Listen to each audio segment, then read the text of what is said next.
নিয়ে আসছি স্ক্রিনে, তাহলে আমাদের করাতে সুবিধা হবে। I am sharing my screen.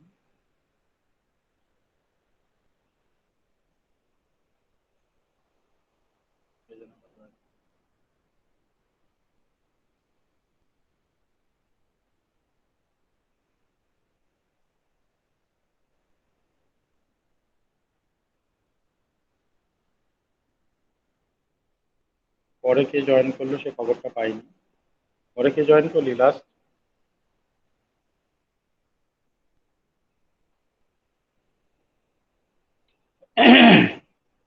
আমাদের ব্যালেন্স শিটটা দেখা যাচ্ছে? আনমিউট করে বলতে হবে হ্যাঁ, কিন্তু। যাচ্ছে স্যার। হ্যাঁ, আমি কারণ ওখানে মেসেজে যেতে পারবো না, যেতে পারবো কিন্তু বারবার যদি যেতে হয় তাহলে সমস্যা হবে, এদিকটা পিছিয়ে যাবে। তো ব্যালেন্স শিটটা মনে হয় তোরা এটা লিখে ফেলেছিস অলমোস্ট। আমি প্রথম থেকে আসছি। ব্যালেন্স শিটের প্রথমে ডেটটাকে চেঞ্জ করে দিতে হবে। बैलेंस शीट डेट है 31/3/2020। 31/3/2020 ये डेट हमको इधर देना है। ठीक है। तो बैलेंस शीट और इधर आप लेफ्ट साइड में लिख सकते हो, क्या लिख सकते हो, name of the company BD limited. तो बीडी लिमिटेड तो এখন ভালোই গ্রো করছে দেখা যাচ্ছে। তো তো এবার আমাদের কি করতে হবে, ফার্স্ট নাম্বার 1 দিয়ে ক্যাপিটালে আমরা লিখেছি ইকুইটি এন্ড লায়াবিলিটিজ নাম্বার 1। और लाइबिलिटीज से हमारे तीन मेन हेड থাকে। लाइबिलिटीज में तीन मेन हेड होता है, एक शेयर होल्डर्स फंड, एक नॉन करेंट लाइबिलिटीज और एक करेंट लाइबिलिटीज। ये तीनों मेन हेड होता है, ठीक है। और एसेट में दो होता है, नॉन करेंट और current. Non current assets and current assets ये होता है। तो पहले हम इधर जा रहा है क्या, नंबर 1 में शेयर होल्डर्स फंड। तो शेयर होल्डर्स फंड में पहले हम लिखेंगे शेयर कैपिटल, और इसके लिए कंटिन्यूइंग नोट नंबर हम देंगे क्योंकि उधर नंबर 7 में हमने छोड़ दिया था। अभी नोट्स टू अकाउंट्स में चले जाओ और उधर लिखो number 8 share capital. Notes to accounts में लिखो नंबर 8 शेयर कैपिटल। तो शेयर कैपिटल के अंडर में लिखो पहले authorise share capital. Authorise share capital कितना है?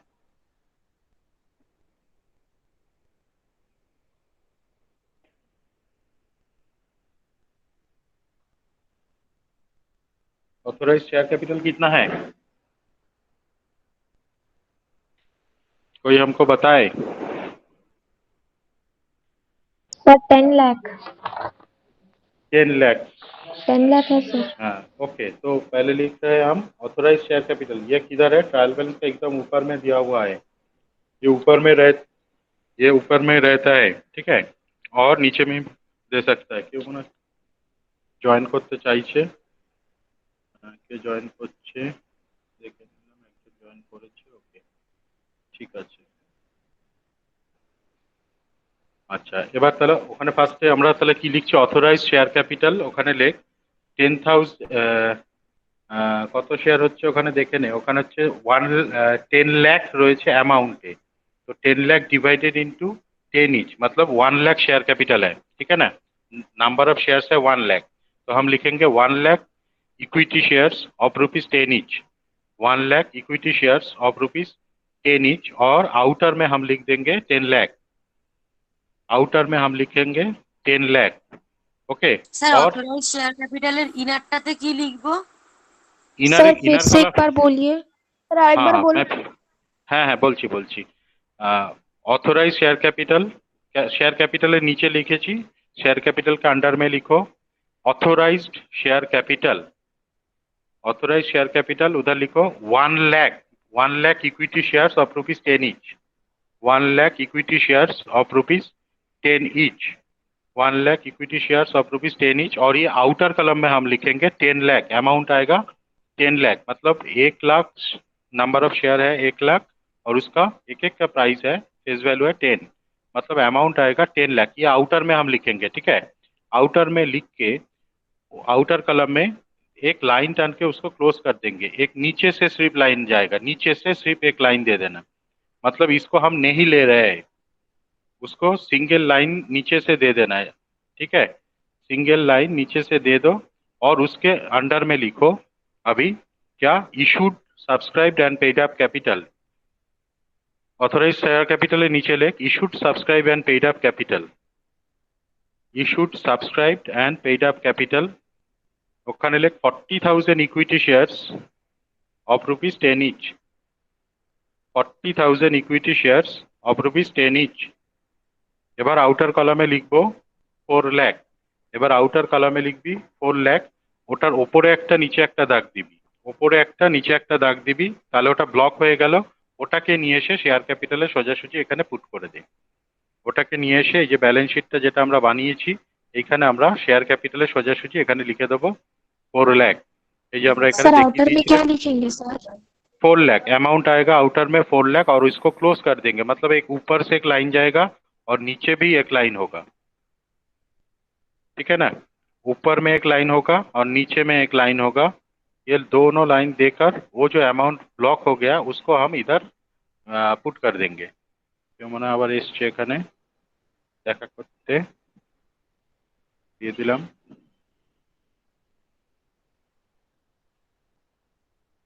You are presenting everyone, okay না।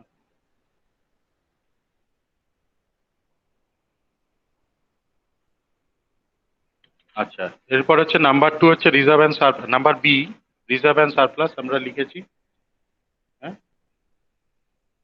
Number B reserve and surplus, उसके लिए भी एक नोट होगा, उसके लिए भी एक नोट हम देंगे। क्या देंगे? नंबर 9।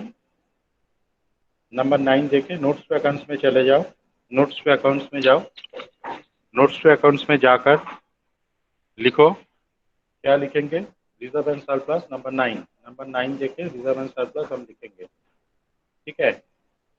रिजर्व एंड सरप्लस देके हम लिखेंगे নাম্বার 9 থেকে রিজার্ভ এন্ড সারপ্লাস। তো রিজার্ভ এন্ড সারপ্লাসটা কি করে বানাতে হয় তোদেরকে শিখিয়েছিলাম। ফার্স্টে কি নেব? Statement of PL on 1/4/2019। पहले हम लिखेंगे उधर statement of PL on 1/4/19, statement of PL on 1/4/19। तो ओपनिंग स्टेटमेंट ऑफ पीएल कितना है? ट्रायल बैलेंस में देखो, opening statement of PL last में है, ट्रायल बैलेंस के एकदम लास्ट में चले जाओ, ट्रायल बैलेंस का एकदम लास्ट में चले जाओ। उधर देखो एक अमाउंट दिया है ना, कितना अमाउंट है?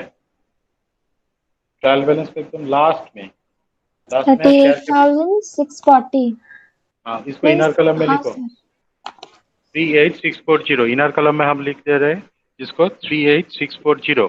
और इसके साथ क्या ऐड होगा? करंट ईयर का प्रॉफिट। करंट ईयर का प्रॉफिट मतलब लिखेंगे statement of PL on 31/3/2020, statement of PL on 31/3/2020। तो करंट ईयर का प्रॉफिट किधर मिलेगा? वो जो स्टेटमेंट ऑफ पीएल हमने बनाया था लास्ट दिन, वो स्टेटमेंट ऑफ पीएल में देखो कितना आया था? 80160। हाँ, प्रॉफिट आफ्टर टैक्स, हाँ उसको ऐड कर दो, उस दोनों को ऐड करके इनर कलम में लिखो, उस दोनों को ऐड कर दो और इनर कलम में लिखो 80160 उसके साथ ऐड होगा, ठीक है। 38640 उसके साथ ऐड हो रहा है 80160। अभी दोनों को ऐड करके कितना आ रहा है वो इनर कलम में लिखो, कितना आ रहा है? कितना आ रहा है?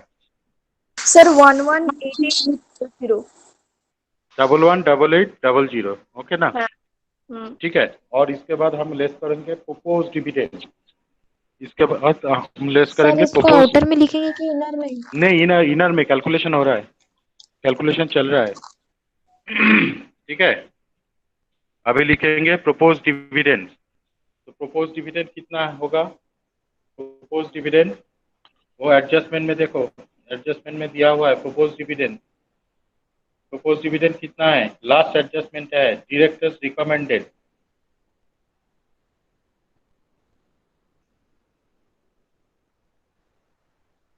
Directors sir recommended. 15%। हाँ, तो किसके ऊपर 15% होगा? ये किसके ऊपर 15% होगा? Before tax. 4 लाख के ऊपर, क्योंकि शेयर कैपिटल के ऊपर ये होगा, ठीक है।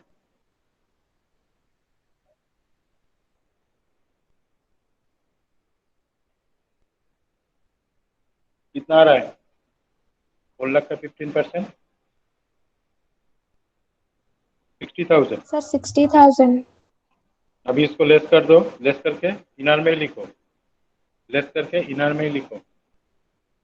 স্যার একবার প্রথম থেকে বলুন না, আমার কল এসে গেছিল, ফোনটা কেটে গেল ভিডিওটা। ও আচ্ছা, প্রথমে লিখবো হচ্ছে স্টেটমেন্ট অফ পিএল অন 1/4/2019 না না ইনার স্যার, কলামের প্রপোজ ডিভিডেন্ড থেকে বলুন, লেস প্রপোজ ডিভিডেন্ড ওটা থেকে লেস বললেই হবে।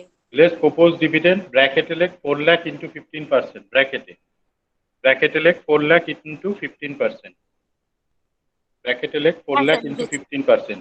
এবার ইনার কলামে 60,000 লিখলাম, 60,000টা ওখান থেকে लेस कर, 60,000 58,800 हो गया। और इसके बाद देखो वो जो एडजस्टमेंट है ना आपके पास, एडजस्टमेंट में एक बोला है transfer 5% of the net profit to general reserve, मतलब नेट प्रॉफिट का 5% अभी जनरल रिजर्व में ट्रांसफर करना है। तो नेट प्रॉफिट कितना आया है, 80,160 आया था नेट प्रॉफिट, 80,160 इंटू 5%, ब्रैकेट में लिखो transfer to general reserve, less transfer to general reserve 80,160 into 5%, 80,160 into 5% कितना आ रहा है, 4,008, शायद ऐसा आएगा, 4,008 है ना। ठीक है, अभी क्या करना है, अभी इसको आउटर में दे दो, अभी इसको लेस करके आउटर में दे दो,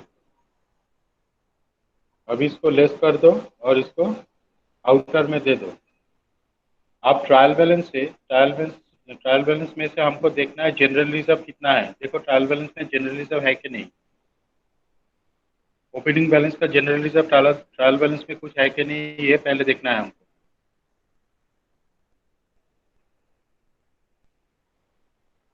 अच्छा, जनरल रिजर्व ट्रायल बैलेंस है না স্যার না। नहीं, नहीं। अच्छा, তোরা ওই যে প্রফিট আর মানে স্টেটমেন্ট অফ পিএল এর ক্যালকুলেশনটা আউটারে দিয়েছিস তো? Yes, sir. हाँ, वेरी गुड।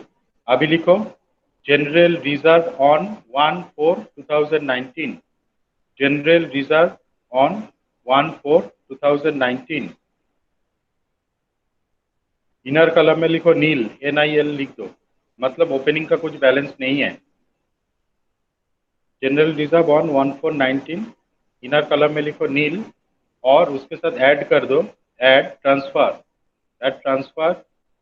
4,008, add transfer 4,008। अभी ये दोनों को ऐड करके आउटर में दे दो, ये दोनों को ऐड करके आउटर में दे दो।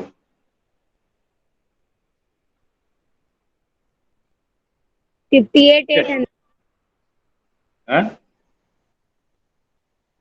नहीं, 4,008 आउटर में जाएगा ना। हाँ, आउटर में जाके दो अमाउंट जो आया है उसको, उस दोनों को अभी ऐड कर दो। Very good. 58,800.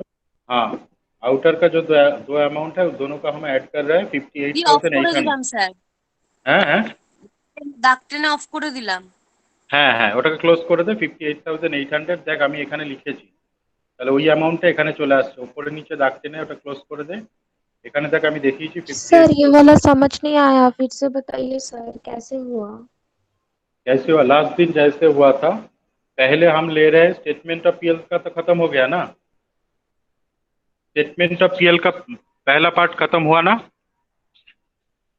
स्टेटमेंट हाँ ऑफ सर। पीएल का मतलब स्टेटमेंट ऑफ पीएल का ओपनिंग बैलेंस हमने लिया था, ठीक है, 38,640, और उसके साथ हमने नेट प्रॉफिट आफ्टर टैक्स जो था, मतलब स्टेटमेंट ऑफ पीएल ऑन 31/3/2020, मतलब करंट ईयर का प्रॉफिट, एक ओपनिंग का प्रॉफिट जो ट्रायल बैलेंस से हमने लिया था, और उसके साथ हमने ऐड किया है क्या, जो करंट ईयर का जो प्रॉफिट आया है वो आया है 8 ऐड करेंगे पहले, और उसमें से पहले लेस करेंगे प्रोपोज डिविडेंड। उसका कैलकुलेशन होगा 4 लाख इंटू 15%, मतलब 60,000। तो उसके बाद उसको भी लेस कर देंगे, ये इनर कलम में चल रहा है, ठीक है ना।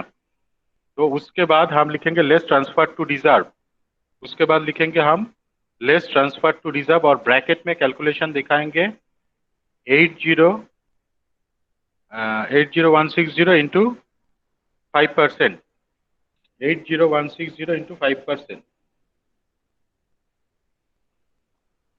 हो गया। हाँ सर। अभी इसको लेस करके आउटर में दे दो, लेस करके आउटर में दे दो। देखो वो अमाउंट शायद ऐसा आएगा 549792 ऐसा आएगा।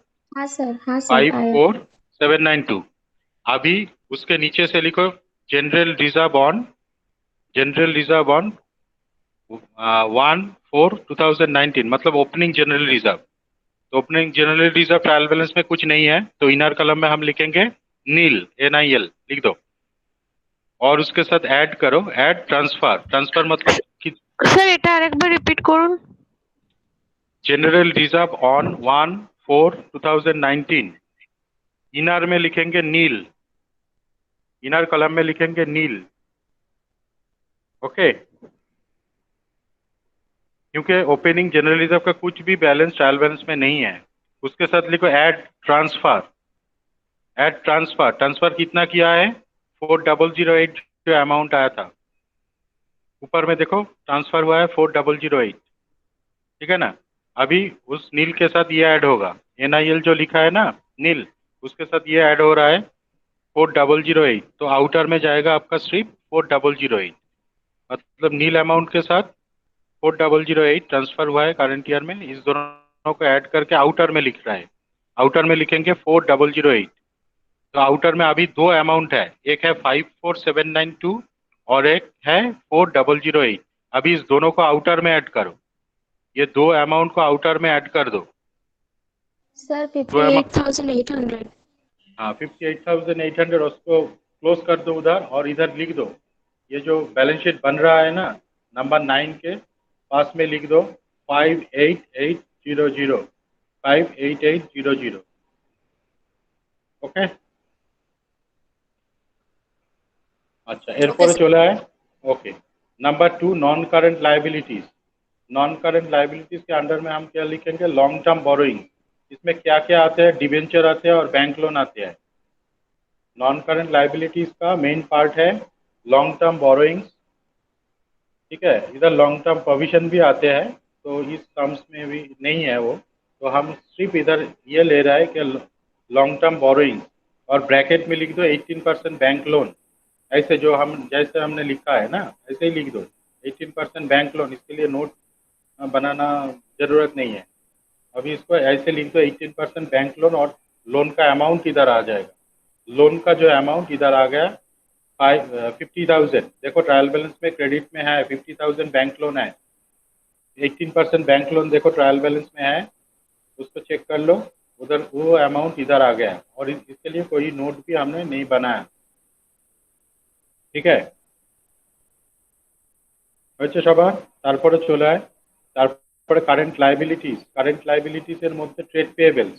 তো ট্রেড পেয়েবেলস এর মধ্যে আমার কি কি আসে, ক্রেডিটার্স আর বিলস পেয়েবেল, ঠিক আছে। তো ট্রেড পেয়েবেলস এর মধ্যে দেখ ওখানে ক্রেডিটার্স আর বিলস পেয়েবেল কত কত আছে ট্রায়াল ব্যালেন্স, ক্রেডিটার্স আর বিলস পেয়েবেল।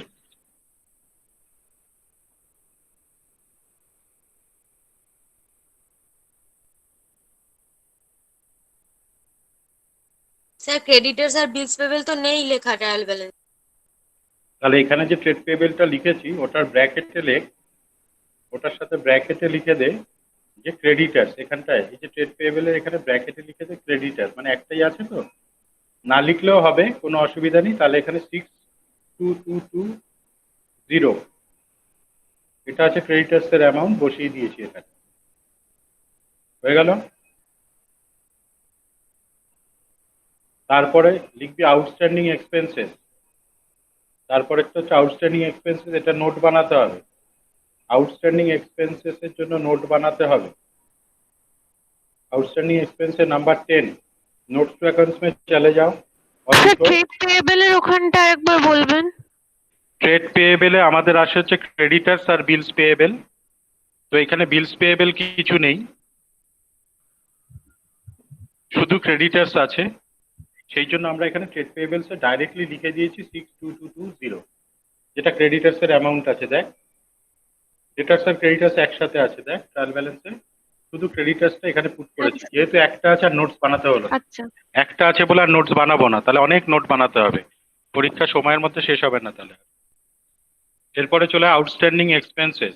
আউটস্ট্যান্ডিং এক্সপেন্সেস এর জন্য নাম্বার যে নাম্বার 10, এবার নোটস টু অ্যাকাউন্টসে চলে যা, ওখানে গিয়ে লেখ number 10 outstanding expenses, outstanding expenses, ওখানে নোটস টু অ্যাকাউন্টসে চলে যা, নোটস টু অ্যাকাউন্টসে গিয়ে লেখ আউটস্ট্যান্ডিং এক্সপেন্সেস, নোটস টু অ্যাকাউন্টসে লেখ আউটস্ট্যান্ডিং এক্সপেন্সেস। এবার আউটস্ট্যান্ডিং আর কি কি আছে দেখ ওখানে, আউটস্ট্যান্ডিং এক্সপেন্সেস এর মধ্যে আমার কি কি আছে। অ্যাডজাস্টমেন্টে কোনো আউটস্ট্যান্ডিং আছে? অ্যাডজাস্টমেন্টের মধ্যে sir, কি কি আছে আউটস্ট্যান্ডিং? Wages and salaries. হ্যাঁ, তাহলে প্রথমে লেখ ওয়েজেস, তার নিচে লেখ স্যালারিজ। ইনার কলামে লিখবি ওয়েজেস এর অ্যামাউন্ট হচ্ছে 1890 ইনার কলামে, তারপরে লিখবি স্যালারিজ 1200, হয়েছে? এবার তারপরে আর একটা আইটেম যাবে ওখানে, ওখানে লেখ interest on loan, outstanding expenses, ওখানে লেখ আউটস্ট্যান্ডিং ইন্টারেস্ট অন লোন। মানে স্যালারিজ, প্রথমে ওয়েজেস লিখেছি, তারপরে স্যালারিজটা লিখবো, তারপরে লিখবো outstanding interest on loan, outstanding interest on loan.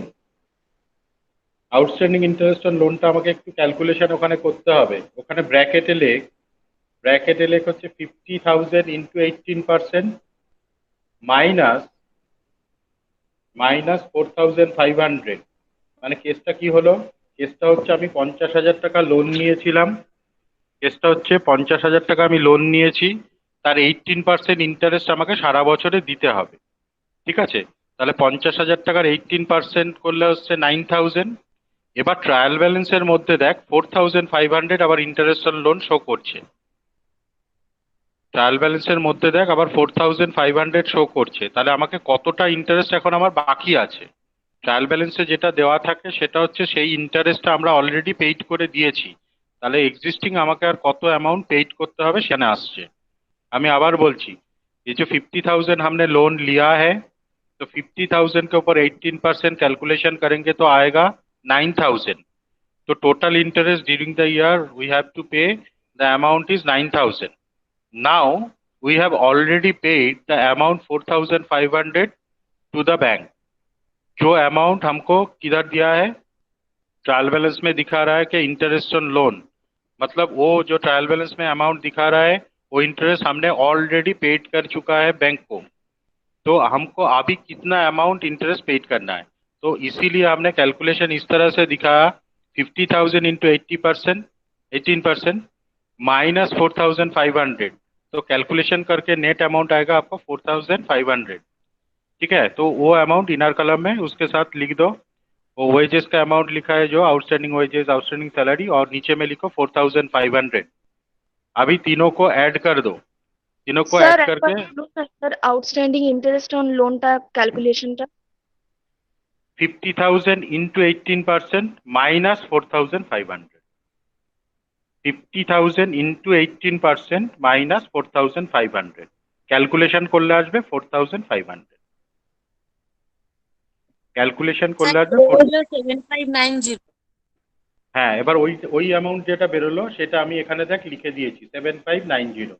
वो अमाउंट हमने इधर नंबर 10 के पैरेलल में लिख दिया है 7590, ये अमाउंट इधर दिखा दिया, ठीक है ना? अभी अदर करंट लाइबिलिटीज में कुछ नहीं है, तो इसीलिए हम क्या कर दिया, इधर डैश दे दिया, ठीक है ना?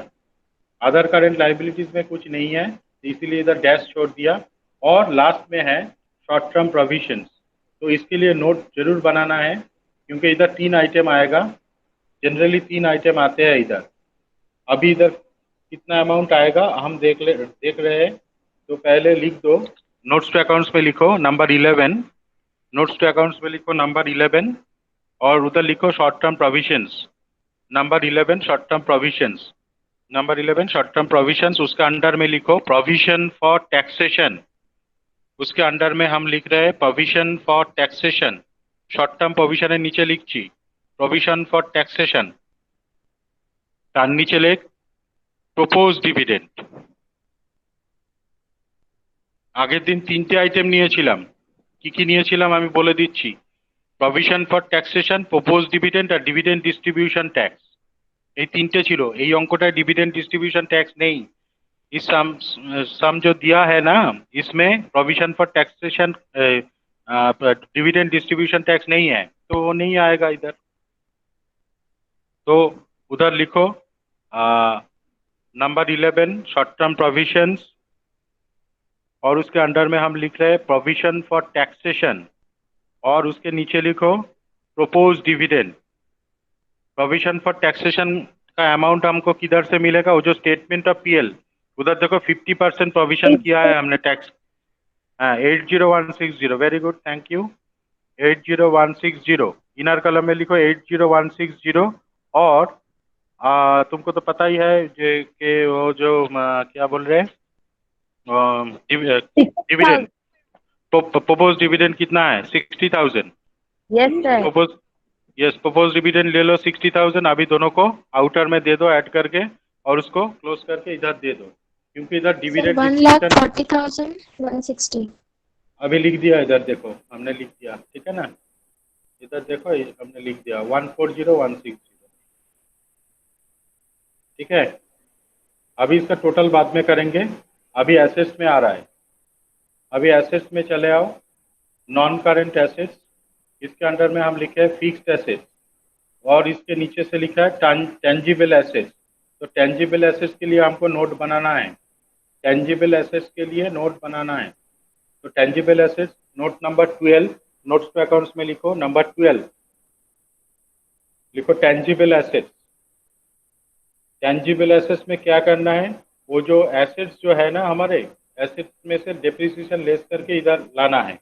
तो पहले आप देख लो, ये आपका एसेट क्या क्या है। एक है आपका मोटर वैन, एक है प्लांट एंड मशीनरी, और एक फर्नीचर। तो पहले लिखो मोटर वैन, मोटर वैन,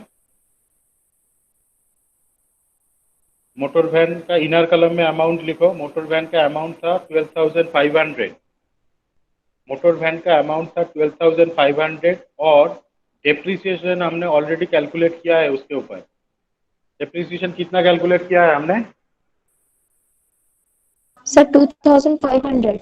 अच्छा 2,500 लेस करके आउटर में दे दो 2000। স্যার মোটর ভ্যানটা 12,500 যেটা বললেন, 12,500টা কি ইনারে লিখবো? ইনারে লিখবো, তার থেকে লিখবো লেস তারপরে ডেপ্রিসিয়েশন। ডেপ্রিসিয়েশন লিখবো, লেস হ্যাঁ তারপর ডেপ্রিসিয়েশন। হ্যাঁ ডেপ্রিসিয়েশন 2,500 লেস করে আউটারে দিয়ে দে 10,000, হয়ে গেল। ঠিক আছে। এবার হচ্ছে লিখবি হচ্ছে plant and machinery. Plant and machinery का अमाउंट कितना है, ट्रायल बैलेंस में देख लो। प्लांट एंड मशीनरी का अमाउंट, प्लांट एंड मशीनरी शायद है 1,28,400, ऐसा है ना। अभी Yes, इनर sir. कॉलम में लिखो 1,28,400 लेस डेप्रिसिएशन, लेस डेप्रिसिएशन। उसका डेप्रिसिएशन हमने ऑलरेडी कैलकुलेट किया है 19,260, पीएल के लिए कैलकुलेट किया था डेप्रिसिएशन, उधर है देख लो 19,260 उसका डेप्रिसिएशन है। लेस कर दो, लेस करके आउटर में दो, कितना आ रहा है देख लो, लेस करके आउटर में दो, और कितना आ रहा है देखो, सबको बोलो कितना अमाउंट आया है। 109 140। और उसके बाद लिखो furniture, furniture less depreciation, furniture का अमाउंट है 5,000, इनर में लिखो 5,000 less depreciation, furniture 5,000 less depreciation 500, और आउटर में जा रहा है 4,500, ठीक है। और एक अमाउंट एसेट्स का है, बैलेंस शीट में देखो, और एक फिक्स्ड एसेट टेंजिबल एसेट है। कौन सा एसेट है, ये तीनों एसेट्स के बाद एक एसेट और भी है बैलेंस शीट। প্রেমিসেস। यस, फिर फ्री होल्ड प्रीमिसेस का अमाउंट ले लो, क्योंकि इसके ऊपर कोई डेप्रिसिएशन नहीं है, इसको डायरेक्टली हम आउटर में लिखेंगे। तो आउटर में तुम लिख दो फ्री होल्ड प्रीमिसेस का अमाउंट जो है, फ्री होल्ड प्रीमिसेस का अमाउंट कितना है, 60,000। नहीं ठीक से देखो, फ्री होल्ड प्रीमिसेस ज्यादा है। 164,210। वेरी गुड, 164,210, ये आउटर में डायरेक्टली जाएगा, क्योंकि इसके ऊपर कोई डेप्रिसिएशन नहीं है, ओके ना। तो अभी ये चार्ज आइटम जो आउटर में है 109, 140, 10,000, 4,500 और 164,210, ये चार आइटम को ऐड कर दो। आउटर में चार आइटम को ऐड करके क्लोज कर दो उधर। कितना आ रहा है?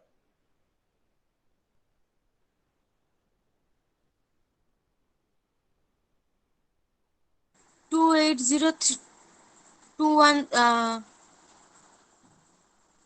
2878 287,350। 287850। Thank you. 287850। Yes, sir. 287850 अब इधर हम लिख दिया है। ठीक है, 287850 इधर आ गया। ठीक है, और उसके बाद जो इंटेंजिबल लिखा है उधर डैश दे दो। इंटेंजिबल कोई एसेट हमारे पास नहीं है, इंटेंजिबल एसेट में डैश कर दिया। ठीक है ना, इंटेंजिबल एसेट कुछ भी नहीं है। और उसके बाद नॉन करेंट इन्वेस्टमेंट, इसमें भी कुछ नहीं है, डैश दे दियो। ठीक है স্যার বলছি না, শুনুন না, আমার অঙ্কটার একটু ভুল হলো, একটু বলে দিন না। আমি বলছি অ্যামাউন্ট যে গুলো স্যার বলে। এখানে অ্যামাউন্ট গুলো একটু বলুন তো স্যার, আমার চোখে ভুল হচ্ছে। আচ্ছা, যোগে ভুল হচ্ছে যখন, যোগেরটা বলে দিই। প্রথমে আমরা লিখেছি প্ল্যান্ট অ্যান্ড মেশিনারি, তাই তো নাকি? কোনটা লিখেছি মোটর ফার্স্টে? Van sir. মোটর ভ্যান আউটারে 10,000। ঠিক আছে, মোটর ভ্যান আউটারে 10,000 হয়েছে স্যার আমার 2500 হয়েছিল। না? 12,500 ইনারে লিখবো, তার থেকে লেস ডেপ্রিসিয়েশন 2500, আউটারে স্যার বুঝতে 10,000 পেরেছি যাবে। এবার, ঠিক আছে, ওখানেই ভুল হয়েছিল। হয়ে গেছে স্যার, আর বলতে হবে না, উত্তর লিখ হয়ে গেছে। আচ্ছা ঠিক আছে। তাহলে আমরা এখানে ট্যানজিবল কমপ্লিট হয়ে গেছে, ইনট্যানজিবলে ড্যাশ দিয়ে দে। প্ল্যান্ট মেশিনারি আর একটু বলুন। হ্যাঁ কোনটা? Plant and machinery. Plant and machinery ছিল 128,400, লেস ডেপ্রিসিয়েশন 19,260, আউটারে যাবে হচ্ছে 109,140, आउटारे जाच्छे 109,140। सर फिर ठीक से है, एक बार बोलिए ना। कौन सा? ये फिक्स एसेट वाला टेंजिबल? सर ये मोटर वैन के बाद। हाँ ठीक है, मोटर वैन का आया है 10,000, आउटर में हो गया खत्म। और इसके बाद हम ले रहे हैं plant and machinery. Plant and machinery inner में लिखो 128,400, 128,400 इनर में, लेस डेप्रिसिएशन 19,260, लेस डेप्रिसिएशन 19,260, और आउटर में लिखो 109,140, 109,140 आउटर में हो गया। अभी लिखो फर्नीचर इनर में, लिखो furniture 5,000, less depreciation 500, furniture 5,000, less depreciation 500, outer में जा रहा है 4,500।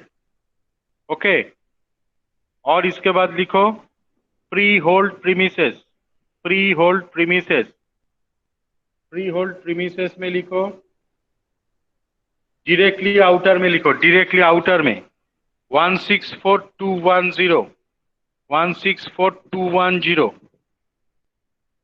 हो गया। अब ये चारों को टोटल कर रहा है आउटर में, ये चार अमाउंट को टोटल कर रहे हैं आउटर में, तो टोटल आएगा 287850, 287850, 287850। जो अमाउंट हमने बैलेंस शीट में शो, हमारा बैलेंस शीट में शो कर रहा है, ये देखो 287850, ये अमाउंट आएगा। हो गया सबका? Yes, खबर sir. है? हाँ सर। Very good. अभी टेंजिबल का काम खत्म हो गया, और इसके बाद है देखो इंटेंजिबल। इंटेंजिबल एसेट में क्या क्या आते हैं? पेटेंट, ट्रेडमार्क, कॉपीराइट, ऐसा ऐसा आते हैं। तो कुछ भी नहीं है, तो इधर डैश कर दिया हमने। और इसके बाद है non current investment. Non current investment कुछ नहीं है। नॉन करेंट इन्वेस्टमेंट में क्या रहता है? 6% गवर्नमेंट बॉन्ड, ऐसा ऐसा रहता है। इन्वेस्टमेंट इन शेयर्स, ऐसा ऐसा रहता है। तो कुछ भी नहीं है, तो इसलिए हमने डैश छोड़ दिया था। अभी आ रहा है करेंट एसेट्स में। ठीक है, नॉन करेंट का खत्म हो गया। अभी करेंट एसेट्स में पहले इन्वेंटरीज, तो স্যার इन्वेंटरीज में বলছি हम क्या ले ট্যাঞ্জিবলে কি ড্যাশ দিয়েছেন ট্যাঞ্জিবলের सर জায়গাটা ना आपका ना आवाज ना ना बहुत प्रॉब्लम हो रहा है। ইনট্যাঞ্জিবলটা ড্যাশ ট্যাঞ্জিবলটা 12 ট্যাঞ্জিবলটা ট্যাঞ্জিবলের 12 আছে সোজাসুজি তাই তো? ট্যাঞ্জিবলটা 12 আছে আচ্ছা ইনট্যাঞ্জিবলে অ্যামাউন্ট ড্যাশ কত লিখবো স্যার ট্যাঞ্জিবলের জায়গায়? ওই যেটা 287850 ওটা লিখে দেবো তাই তো? হ্যাঁ হ্যাঁ হ্যাঁ হ্যাঁ ঠিক আছে স্যার ঠিক আছে বুঝে গেছি বুঝে গেছি। ইনট্যাঞ্জিবলে ড্যাশ নন কারেন্ট ইনভেস্টমেন্টে কিছু নেই কারেন্ট অ্যাসেটে প্রথমে ইনভেন্টরিজ আছে ইনভেন্টরিজ মানে হচ্ছে ক্লোজিং স্টক তা ক্লোজিং স্টক অ্যাডজাস্টমেন্ট থেকে ধরে এখানে বসিয়ে দে ওকে ধরে নিয়ে আয় ধরে নিয়ে এসে এখানে বসিয়ে রাখ কত আছে ইনভেন্টরিজ মানে ক্লোজিং স্টক কত আছে 1,24,840।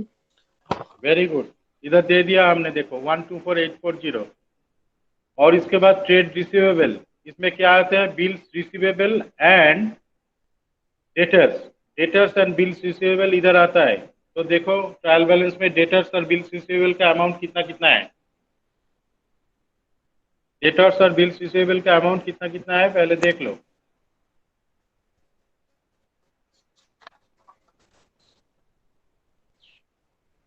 নেই ডেটর্স আর বিলস রিসিভেবল। सर नोट वाला सर डेटर्स है सर ডেটার্স আছে 1,05,000। বিলস রিসিভেবল নেই ডেটার্স আছে বিলস রিসিভেবল নেই তাহলে নোট বানানোর দরকার নেই ডেটার্সের অ্যামাউন্টটা বসিয়ে দে ডেটার্সের দেখ অ্যামাউন্ট আছে 10 এই অ্যামাউন্টটা আছে 105,400 দেখ ডেটার্স ক্রেডিটার্স একসাথে ছিল যেখানে 105,400 ডিরেক্টলি লিখে দে কোনো নোটস টু অ্যাকাউন্টসের দরকার নেই হয়েছে সবার यस सर है सर কোথায় শুনতেই পাচ্ছি না yes sir. Very good thank you और इसके बाद आ रहा है other current assets other current assets में नंबर 13 दे दिया इधर नंबर 13 इसको इसके लिए नोट्स टू अकाउंट्स बनाना है नोट्स टू अकाउंट्स में क्या दिखाएंगे एडवांस पेमेंट ऑफ टैक्स उसके नोट बना सकते हो नहीं तो ब्रैकेट में ऐसे लिख दो एडवांस टैक्स कितना है ट्रायल बैलेंस में देखो 84290 है डायरेक्टली लिख दो इसके लिए नोट का कोई जरूरत नहीं है एडवांस टैक्स डायरेक्टली आ रहा है इधर 84290 थोड़ा सा ऊपर नीचे हो गया इधर एडवांस टैक्स उसका अमाउंट 84290 है ना ट्रायल बैलेंस में डेबिट में है देखो नीचे में है হ্যাঁ স্যার দিয়ে দিলাম এখানে তাহলে ঠিক আছে এরপরে ক্যাশ অ্যান্ড ক্যাশ ইকুইভ্যালেন্টের জন্য আমাকে নোট করতে হবে কারণ cash in hand cash at bank মনে হয় আছে এটার মধ্যে দেখ একটু এটা কোশ্চেনে দেখে নে একটু cash in hand cash at bank দুটো আইটেম আছে আচ্ছা তো স্যার হ্যাঁ তাহলে এবার নাম্বার 13 দে এখানে এই ক্যাশ অ্যান্ড ক্যাশ ইকুইভ্যালেন্টে সোজা হবে এই 13টা cash and cash equivalent number 13 notes to accounts में लिखो number 13 cash and cash equivalent उसके अंडर में लिखो cash in hand cash at bank cash in hand cash at bank अभी दोनों को इनर कलम में लिखो और ऐड करके आउटर में दे दो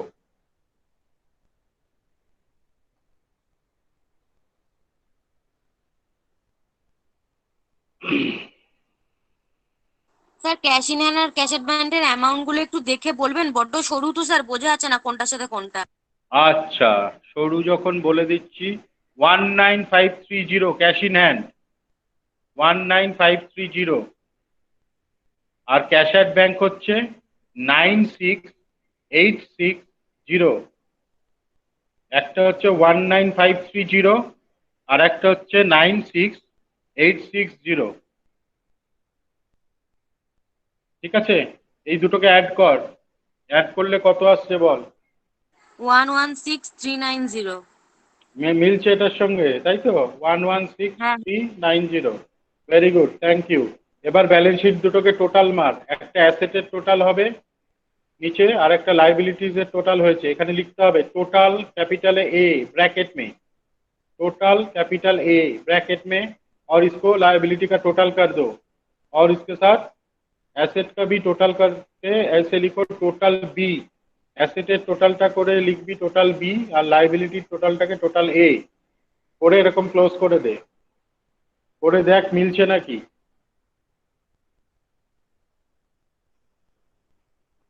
হ্যাঁ স্যার মিলছে। कितना आ रहा है? 718770। কনগ্রাচুলেশন, ব্যালেন্স শিট আপনাদের মিলেছে। লোকে বলে নাকি ব্যালেন্স শিট মেলে না কমার্সের বাচ্চাদের, আমি ফেসবুকে দেখি অনেকে টোল টোল করে। আমাদের কাছে নিয়ে আসতে বলবি, রেফার টু বিডি স্যার। তাই না? যত বড়ই অঙ্ক সিস্টেমে ফেললে অঙ্ক মিলবেই, চিন্তার কিছু নেই। স্যার আমার আর একটা প্রবলেম আছে। কি প্রবলেম বল? হ্যাঁ, নোট নাম্বার 8 শেয়ার ক্যাপিটাল, ওটা আরেকবার আপনি রিপিট করবেন? নিশ্চয়ই করব, একবার কেন 10 বার করব। শেয়ার ক্যাপিটাল নাম্বার 8 দিয়ে শেয়ার ক্যাপিটাল লিখেছিস তো, ওখানে নিচ দিয়ে লেখ authorised share capital. Authorised share capital, এই অথরাইজড শেয়ার ক্যাপিটালটা দেখ, ট্রায়াল ব্যালেন্স যেটা দিয়েছিলাম তার একদম ওপরে দেওয়া আছে, অ্যামাউন্টে দেখ দেওয়া আছে অথরাইজড ক্যাপিটাল বলেই লিখে দিয়েছে ওরা 10 lakh divided into shares of rupees 10 each. ঠিক আছে, ওখানে লিখেছে দেখ অথরাইজড ক্যাপিটাল, লেখাটা যেটা আছে সেটা বলছি, তারপরে তুই কি লিখবি সেটা বলছি। এবার 10 লাখ যদি অ্যামাউন্ট হয়, এক একটা শেয়ার যদি 10 টাকা করে হয়, তাহলে নাম্বার অফ শেয়ার কত হবে? 1 লাখ। সেই জন্য আমরা ওখানে অথরাইজ শেয়ার ক্যাপিটাল লিখে ওখানে আমরা লিখছি 1 lakh equity shares of rupees 10 each. 1 lakh equity shares of rupees 10 each. এবার আউটার কলামে যাব, গিয়ে লিখবো 10 লাখ, আর নিচে একটা দাগ দেবো, ওটাকে ব্লক করব না, নিচে একটা দাগ। বুঝতে পেরেছিস? মানে ওপরে হবে না, শুধু নিচে হবে? কারণ ওই অ্যামাউন্টটা আমি ট্রান্সফার করছি না এখানে। হ্যাঁ ওকে, হ্যাঁ হ্যাঁ হ্যাঁ। এবার নিচ দিয়ে লেখ issued comma subscribe and paid up capital. Issued comma subscribe and paid up capital, আচ্ছা, ওটার নিচ দিয়ে লেখ 10,000 ইকুইটি শেয়ারস অফ কত, এই 40,000 equity shares of rupees 10 each.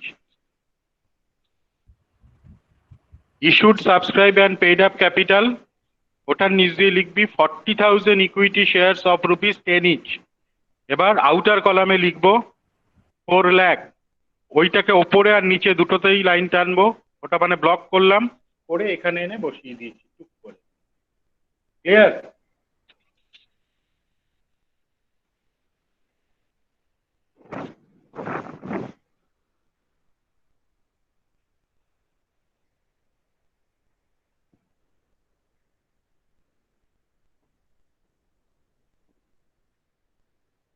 বুঝতে পেরেছিস উদিশা? হ্যাঁ স্যার হয়ে গেছে। ক্লিয়ার পুরোটা? এবার বাড়িতে একটু ভালো করে দেখিস অঙ্কটা, আবার যদি কোনো কিছু প্রবলেম থাকে আমাদের গ্রুপেও মেসেজ করতে পারিস, কোনো অসুবিধা নেই, ফোন করাও যেতে পারে, কোনো সমস্যা নেই। তাহলে আমি এখান থেকে শেয়ারটাকে স্টপ শেয়ারিং করে দিলাম, ঠিক আছে? করবো না থাকবে? হ্যাঁ স্যার করুন। ওকে ওকে, থ্যাংক ইউ। ঠিক আছে, স্টপ শেয়ারিং করে দিলাম। আমরা আমাদের মেন পেজে চলে আসছি, আমরা যে পেজে ছিলাম। ওকে স্যার, আচ্ছা এবার আমি একটু টুক করে একটু অ্যাটেন্ডেন্স, আচ্ছা এখানে রেকর্ডিংটাকে আমাকে অফ করতে হবে, স্টপ রেকর্ডিং, স্টপ।